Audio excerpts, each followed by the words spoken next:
For more on the possibility of U.S. talks with Iran, we want to bring in Shai Franklin, Middle East analyst and partner at Gotham Government Relations. Shai, it's great to see you as always. Thanks for being here.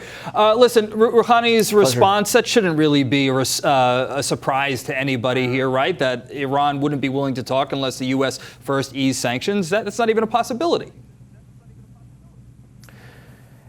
It's hard to know because the United States has already scaled back some of our operations in the Korean Peninsula, really just as a matter of meeting with Trump meeting with the leader of North Korea.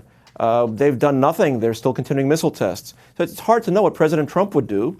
And we hear his national security advisor, his Secretary of State say different things, and then the president says what he wants to say.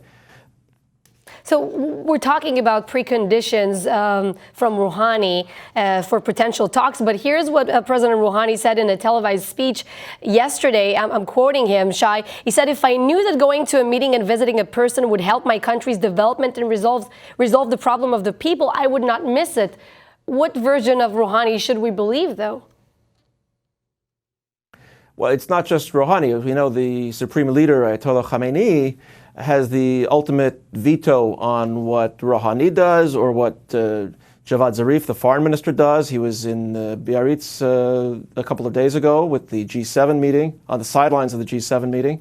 So I would say we have to see. And a lot of this is all speculative. It's hypothetical.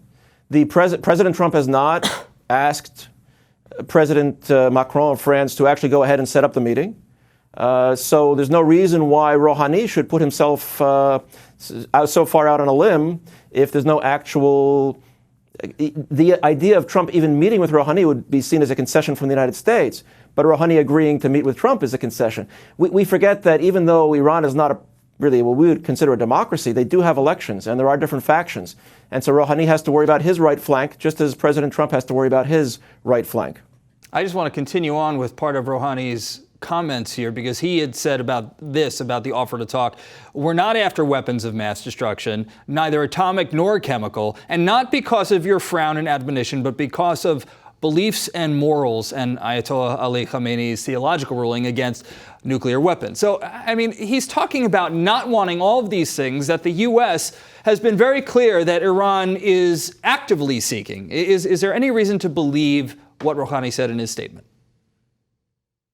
There's no need to believe or disbelieve it. The fact is, there was this Iran deal, the Joint Comprehensive Plan of Action, which even the Israelis agreed that it was working. It was working for what it was supposed to do. So even if the Iranians continue to say that they were never seeking nuclear weapons, it really doesn't matter. As long as we're keeping them from getting nuclear weapons, it doesn't really matter what they were trying to do. And it's pretty obvious that they've been trying to do nuclear weapons. It wouldn't make sense. The kinds of research facilities that they had, the kinds of infrastructure they were building, only makes sense if you're actually leading towards some kind of nuclear weapon. Shai Franklin, thank you for joining us.